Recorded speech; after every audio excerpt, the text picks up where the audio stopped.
नमस्कार, मैं ज्योति स्वागत करती हूँ आपका आपके अपने चैनल शिक्षात्रा में।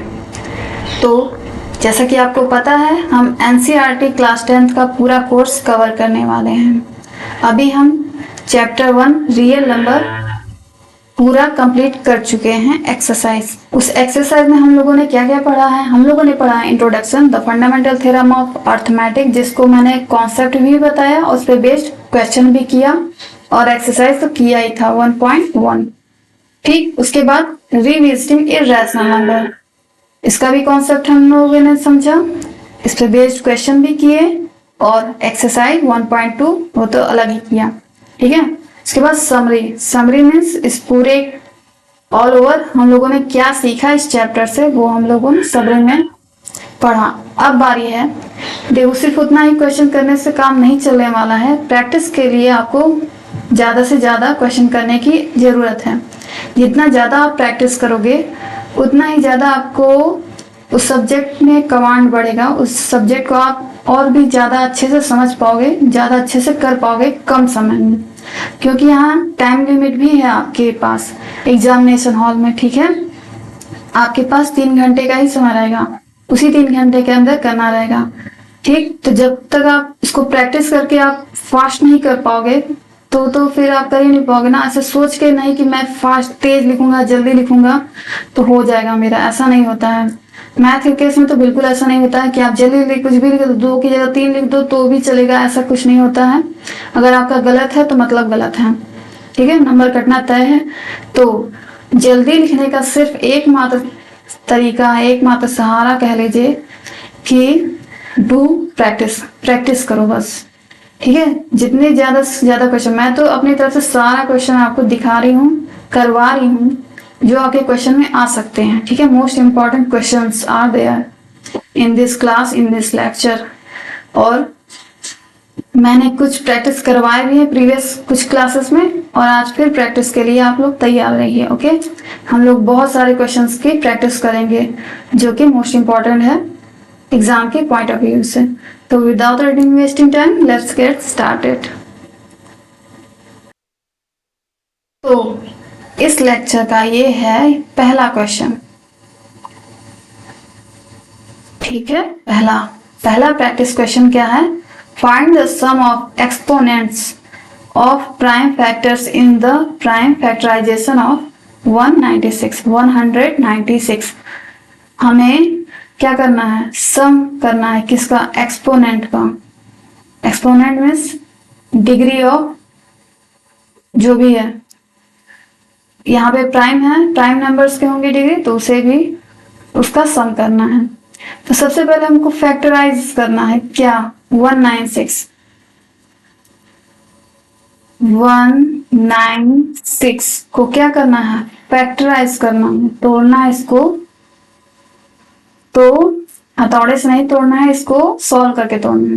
ओके, तो इकाई का अंक जो कि हमारा वंश होता है क्या है? 6 है। क्या ये 2 से कटेगा 6? अगर 6 2 से कटता है तो ये पूरा नंबर भी 2 से कट जाता है, मैंने बताया है पहले भी।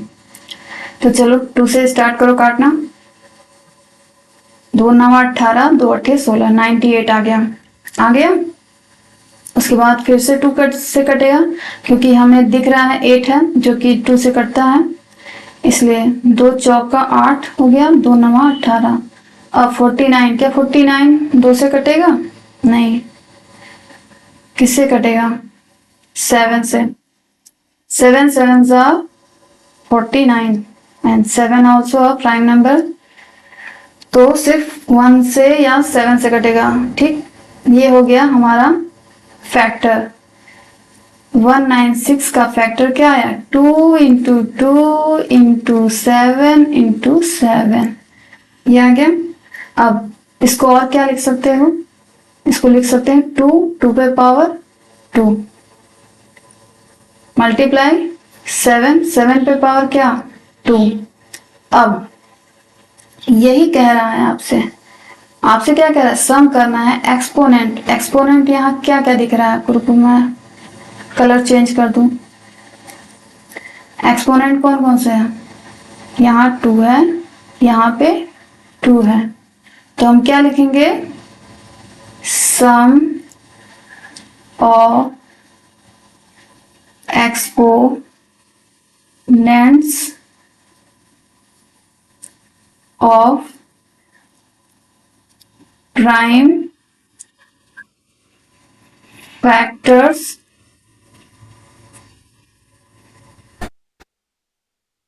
in the prime factorization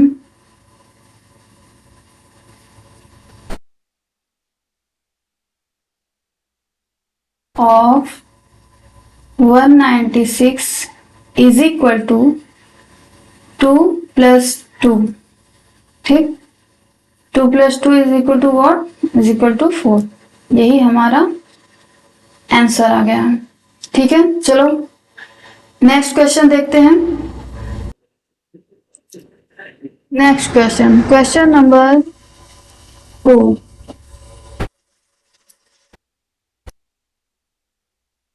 that root 2 plus root 5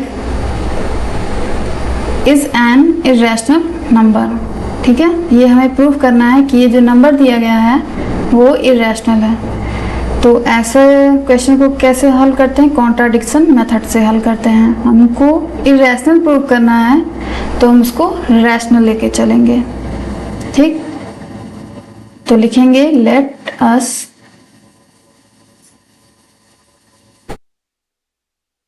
suppose root 2 plus root 5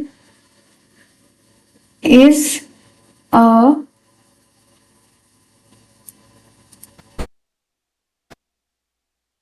rational number।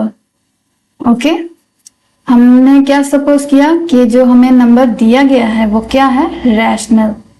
तो अगर ये रैशनल है तो ये p बाई क्यू के फॉर्म में लिखा जा सकता है। जैसे रूट 2 प्लस रूट 5 को हम क्या लिख सकते हैं? p अपॉन क्यू, क्योंकि हम लोगों ने माना है ना अभी अभी कि ये रूट 2 प्लस रूट 5 क्या है? रैशनल है। ये हम लोगों ने माना है, सपोज किया है। तो लिख दिया है where P and Q are co-prime।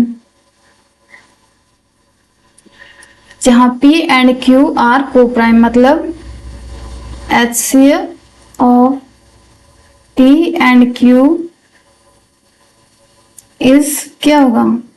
1।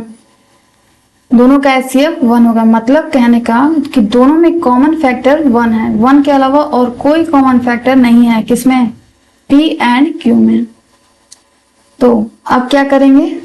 Squaring both side. चलो करो।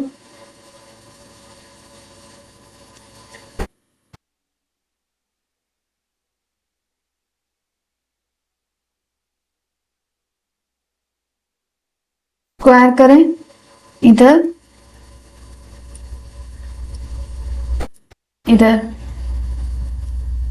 a प्लस बी का होल स्क्वायर क्या होता है?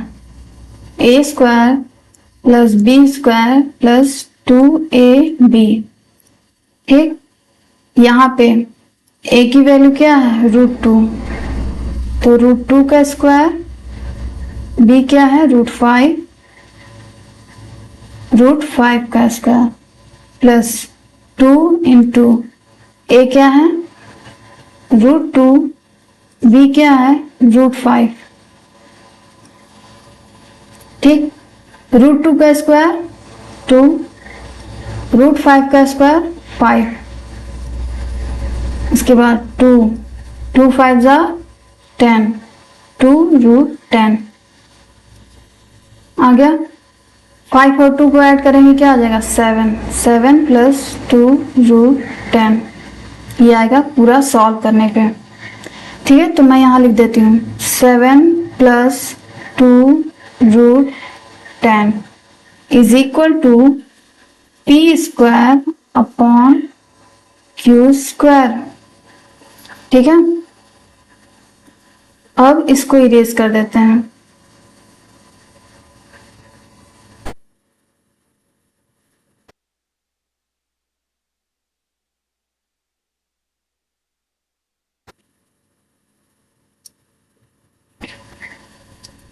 अब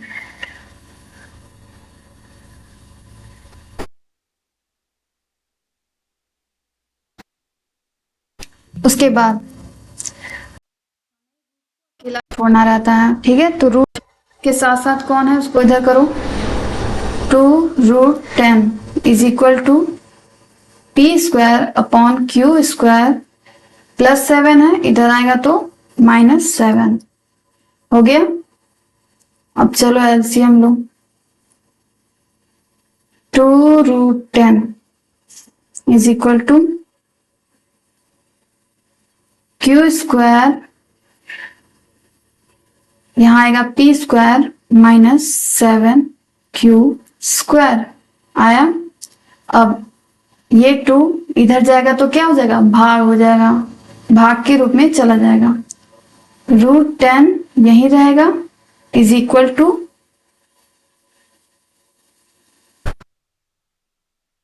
भाग के रूप में इधर लेके जाओ, p square -7 q square upon 2q square, ठीक है, ये आ गया। अब p and q, where p and q are integers, है ना, इंटीजर्स अपॉन इंटीजर ये होते हैं रैशनल नंबर, ठीक है। Integer upon integer is equal to rational, where q is not equal to 0. What is q? q is the denominator. Okay? Denominator 0 नहीं होना चाहिए। अगर डिनोमिनेटर 0 हो गया तो होल नंबर हमारा अनडिफाइंड हो जाएगा। तो ये है हमारा रैशनल का पोर्शन, रैशनल पोर्शन है हमारा, ये हमारा रैशनल है। और ये हमारा क्या है, इरैशनल, जिससे मैं आई लिख रही हूँ, ठीक। और रैशनल को हम लिखते हैं कैपिटल आर से। देखो हमारा जो सपोजिशन था, जो हमने सपोज किया था, वो क्या हो गया, रॉन्ग हो गया। क्यों रॉन्ग हुआ, क्योंकि कभी भी एक इरैशनल नंबर रैशनल के इक्वल नहीं आती है, ठीक। कभी भी इरैशनल नंबर रैशनल नंबर के इक्वल नहीं आएगा। ये दोनों अपोजिट नंबर्स हैं, ठीक। ये दोनों कैसे हैं, अपोजिट नंबर हैं। तो इसका मतलब हम कह सकते हैं देयरफॉर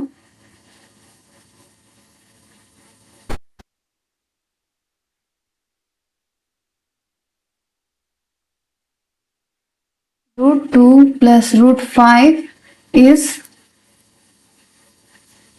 an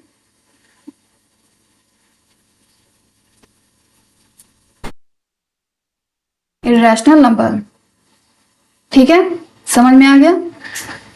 इसी की वजह से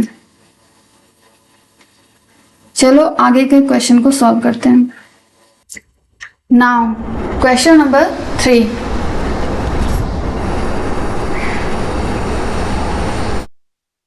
ठीक। क्वेश्चन क्या कह रहा है, if n is a natural number, अगर n एक नेचुरल नंबर है यानी प्राकृतिक संख्या है यानी काउंटिंग नंबर्स है, देन इसकी वैल्यू 2 ब्रैकेट में 5 to the power n plus 6 to the power n always ends with. तो चलो चेक कर लेते हैं किससे एंड हो रहा है। n क्या होता है, n नेचुरल नंबर है जो कि कहाँ से स्टार्ट होता है, काउंटिंग कहाँ से करते हैं हम लोग, 1 से करते हैं, 1 2 3 4 5 एंड सो ऑन, ठीक है, इनफाइनाइट। चलो पुट करो वैल्यू 2 5 पे power,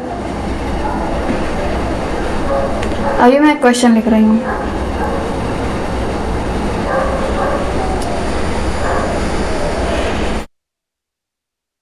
n is equal to 1 put करो। अब देखो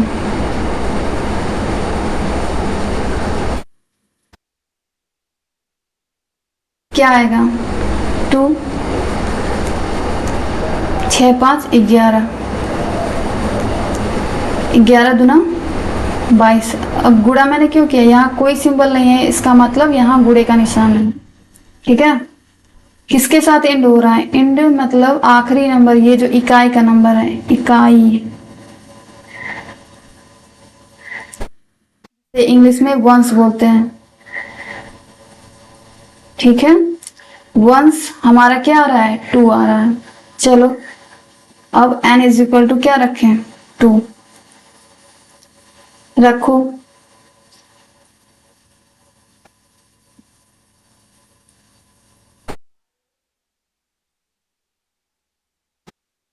पांच बचे 25,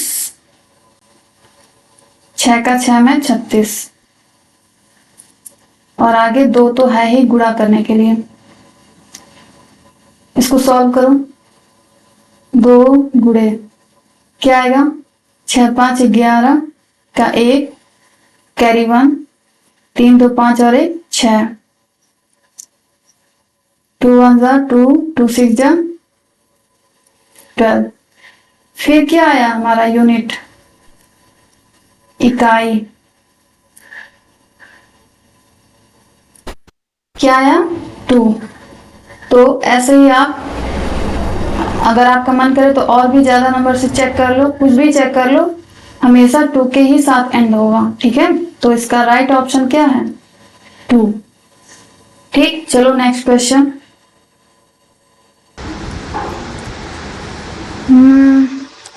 question number 4,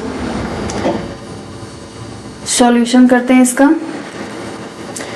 explain whether 3 into 12 into 101 plus 4 is a prime number or a composite number।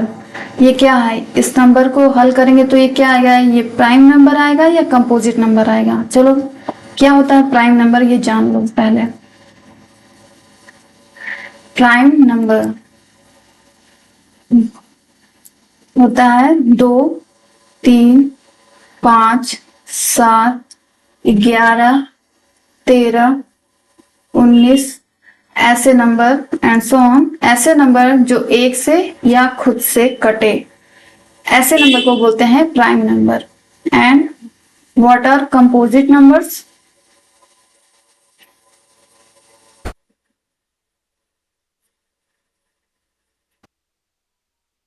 Composite number क्या होते हैं, जो एक या खुद के अलावा तीसरे नंबर से भी कटे। जैसे 4 होगा, 4 किससे किससे कटेगा, 1 से, 2 से और 4 से तो कटेगा ही कटेगा। ठीक है, 1 और खुद के अलावा ये 2 से भी कट रहा है, इट मीन्स 4 क्या है, हमारा कंपोजिट नंबर है। ठीक है, 4 के बाद क्या हो सकता है, 6, क्यों, क्योंकि 6 भी 1 से कटेगा, 6 के से कटेगा ही साथ ही 2 और 3 से भी कटता है इसलिए। ठीक है, मोर देन 2 फैक्टर होने चाहिए तो ही वो कहलाएगा क्या, कंपोजिट नंबर। सिमिलरली 8, ठीक है, ऐसे ही आप समझ जाना एंड सो ऑन। बात समझ में आ गई ना, जिसके सिर्फ 2 फैक्टर हो, या तो 1 या तो खुद, तो वो हो जाएगा हमारा प्राइम नंबर। और 1 और खुद के अलावा तीसरा भी कोई फैक्टर हो तो इसका मतलब कि वो कंपोजिट नंबर है। ठीक है, हिंदी में इसको बोलते हैं अभाज्य, इसको बोलते हैं भाज्य। ठीक है, ये तो हो गया नंबर्स। अभी क्वेश्चन नहीं बताया मैंने, अब बारी है क्वेश्चन सॉल्व करने की।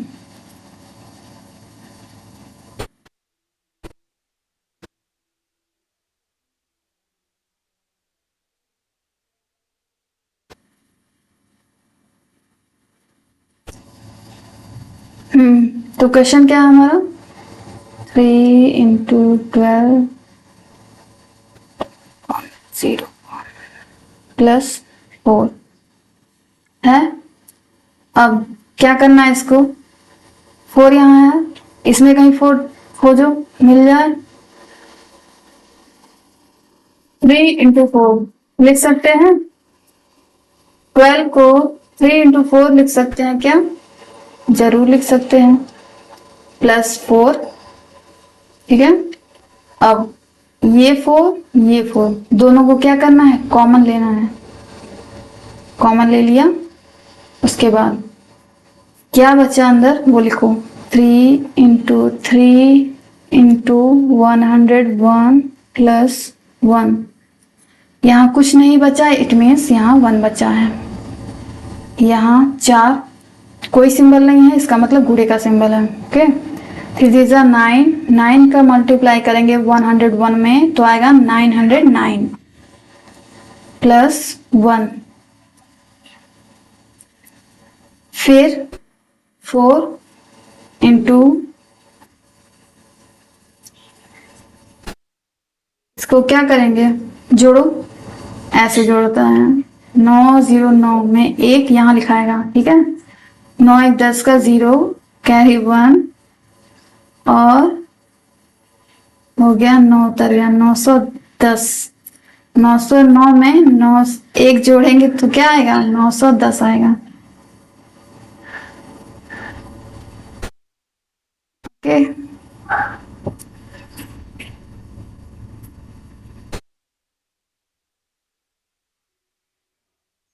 चलो 910 का फैक्टर करो।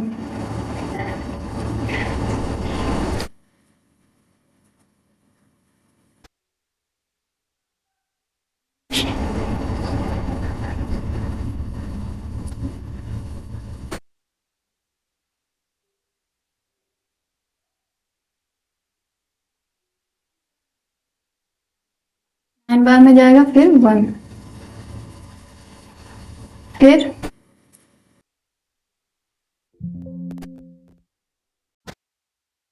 7 से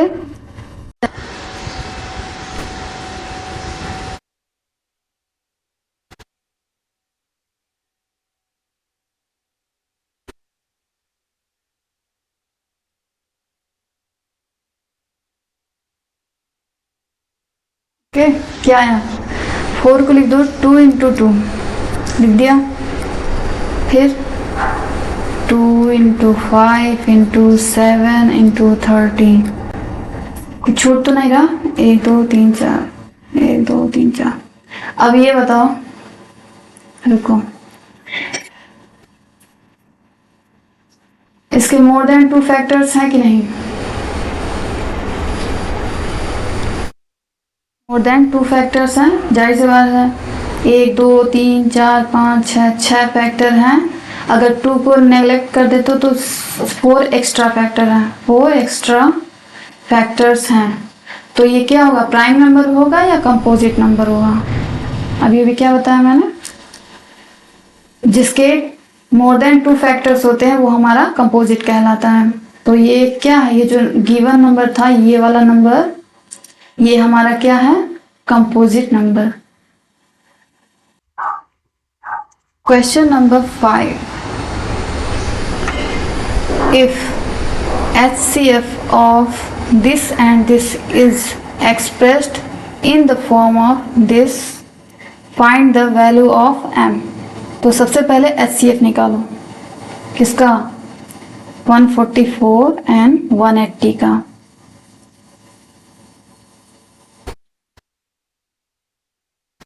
से जाएगा 7 2, फिर 36, फिर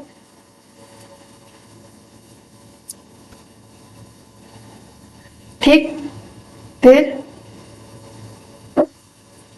फिर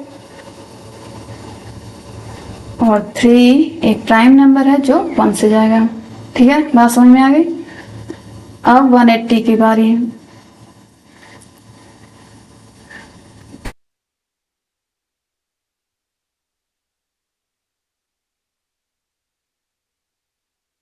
टू से डिवाइड करो 90, फिर 2 से डिवाइड करो 45। अब 2 से नहीं जाएगा तो 3 से,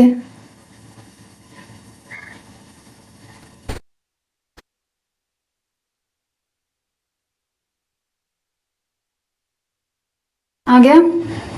अब चलो इसको लिखते हैं। 144 को हम कैसे लिख सकते हैं? पहले काउंट कर लो कितना दो है। 1 2 3 4, 4 दो है। 1 2 3 4, उसके बाद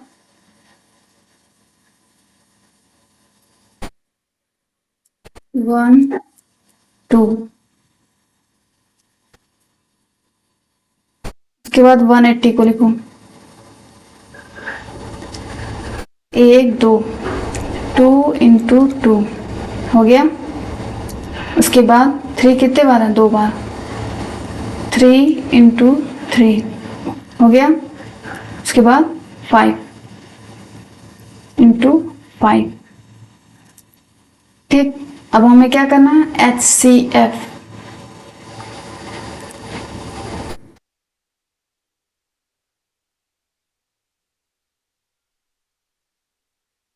HCF is equal to, HCF कैसे ज्ञात करते हैं? कॉमन फैक्टर लेते हैं जो दोनों में हो। 1 2, दोनों में है 2, लिख लो। फिर ये भी 2 कॉमन है, ये भी 2 लिख लो। फिर ऊपर 2 है, क्या नीचे 2 है? नहीं। यहाँ भी ऊपर 2 है बट नीचे नहीं है, कॉमन नहीं है तो कॉमन नहीं लेंगे, मतलब नहीं लिखेंगे। फिर 3 यहाँ है, यहाँ है, तो लिख लो 3। ठीक, फिर 3 यहाँ है और 3 यहाँ है, तो इसको भी लिख लो 3। 5 नीचे है पर क्या ऊपर है? नहीं है, इसका मतलब कॉमन नहीं है, दोनों में होना चाहिए तो ही हम लिखेंगे। क्या आएगा? 2 दूनी 4, 3 12, 12 3 36। HCF हमारा क्या आया? 36, जिसे हमने इस फॉर्म में लिखा गया दिया है 30m minus 16 is equal to क्या? हम लिखेंगे 36। ठीक, अब 13m को यहीं रहने दो। 36 माइनस से उधर जाएगा तो हो जाएगा प्लस 16। ठीक, ऐड करो 6 6 12 1 5। 13m is equal to 52. Now m is equal to 52 upon 13, कटेगा आएगा 4। Now m is equal to 4। यही हमें फाइंड करनी थी। Find the value of m। ठीक, तो m की वैल्यू क्या आ गई? 4।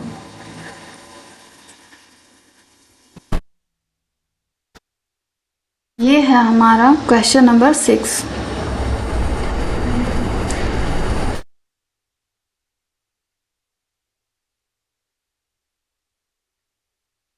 चलो सॉल्व करते हैं।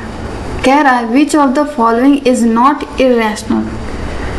रैशनल इरेशनल, अब समझो क्या होता है rational irrational. Rational means rational जो कि P/Q के फॉर्म में होगा। ठीक, और इरेशनल जो कि रूट में होगा। ठीक, रूट के अंदर कोई वैल्यू जो रूट से बाहर नहीं आ सकती। ठीक है, तो चलो देखते हैं।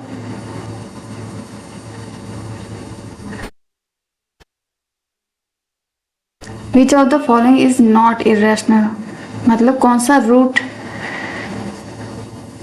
नहीं होगा, इसमें सॉल्व करना पड़ेगा। चलो सॉल्व करते हैं। ए सॉल्व करते हैं पहले। 2 माइनस रूट 3, बाहर 2 है यानी गुणा हो रहा है 2 से। 2 2 ज़ा 4 माइनस 2 रूट 3 आएगा। तो अब इससे ज़्यादा सॉल्व हो नहीं सकता, यहाँ रूट 3 आ रहा है, इट मीन्स कि ये इरेशनल नंबर है। ठीक है, बी चेक करो। रूट 2 प्लस रूट 3, बाहर 2 है जो कि मल्टीप्लाई में है, कोई सिंबल नहीं है, इट मीन्स कि वो मल्टीप्लाई में है। मल्टीप्लाई करो 2√2 प्लस 2√3, अगेन यहाँ रूट में आ रहा है तो ये भी इरेशनल है। IRR means irrational. See check करो, सी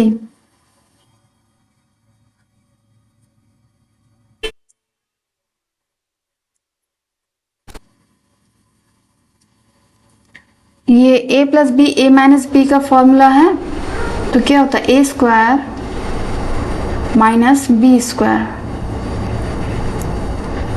√2 का स्क्वायर क्या होगा 2, फिर माइनस √3 का स्क्वायर मतलब 3, ये क्या हो जाएगा प्लस माइनस माइनस, ठीक है, घटेगा।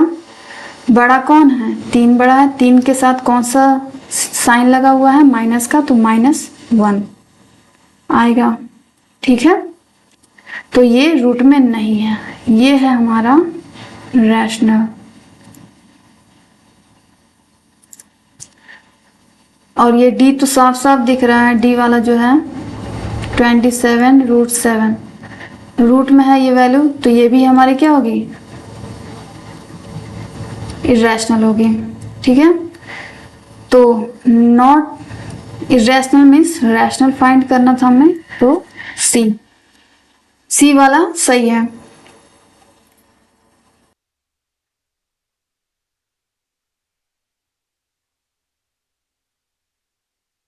क्वेश्चन नंबर 7, इफ m पे power n is equal to 32 where m and n are positive integers then find the value of this। तो सबसे पहले हम चलो इसका फैक्टर करते हैं 32 का।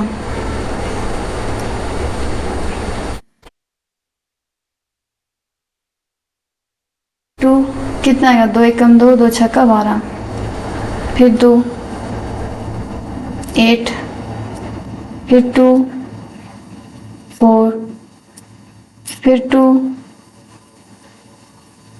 फिर 2, फिर 1।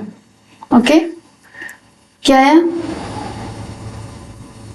32 को अब हम क्या लिख सकते हैं 1 2 3 4 5, 1 2 3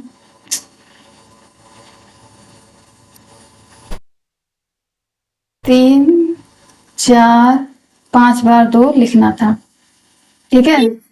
तो 32 को क्या लिख सकते हैं 2 पे पावर 5, जो कि हमारा दिया है किसके इक्वल है m पे पावर n के। अब कंपेयर करो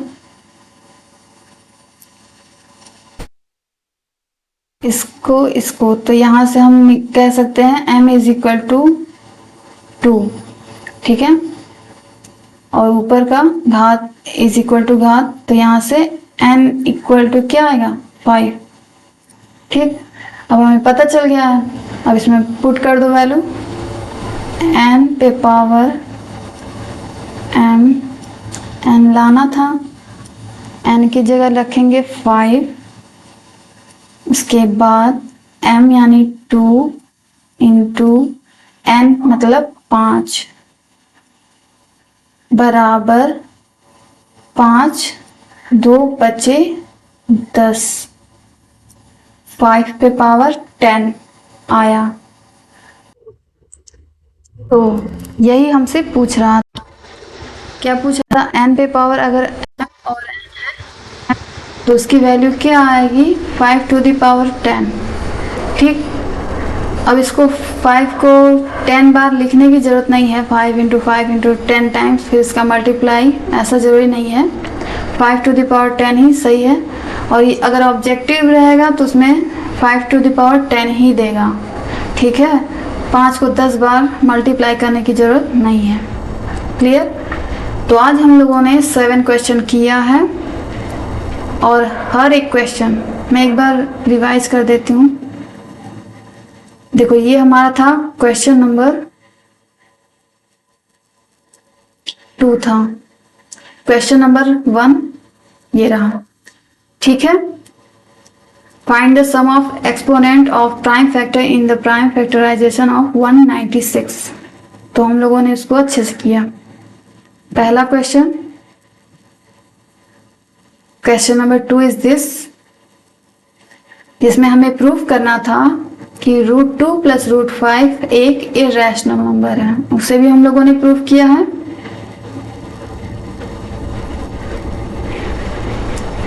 question number 3, if n is a natural number then, ये जो क्वांटिटी है ऑलवेज एंड विथ, मतलब इसकी इकाई का क्या आएगा। तो जैसा कि हम लोगों ने सॉल्व किया 2 आ रहा था। ये हमारा तीसरा क्वेश्चन था। नेक्स्ट चौथा क्वेश्चन,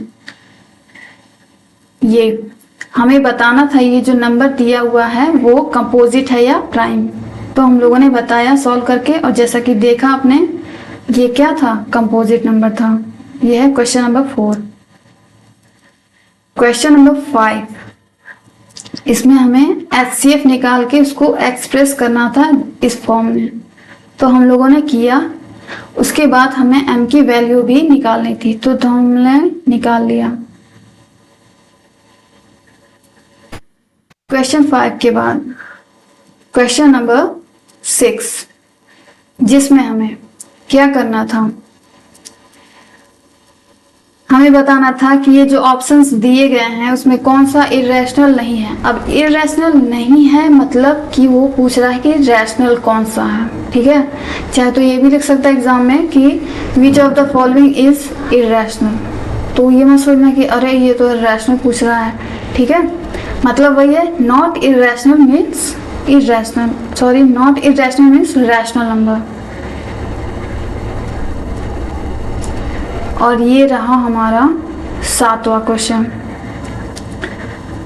जो कि आपको दिखा ही है। If m⁴n = 32 where m and n are positive integers then find the value of n⁴mn क्या होगा। तो हम लोगों ने फाइंड किया और पाया कि 5⁻10 इसका आंसर आ रहा है। आंसर रहा ये,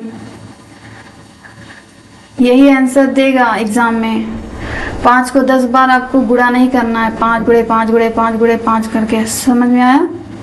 तो नो वरी अबाउट इट।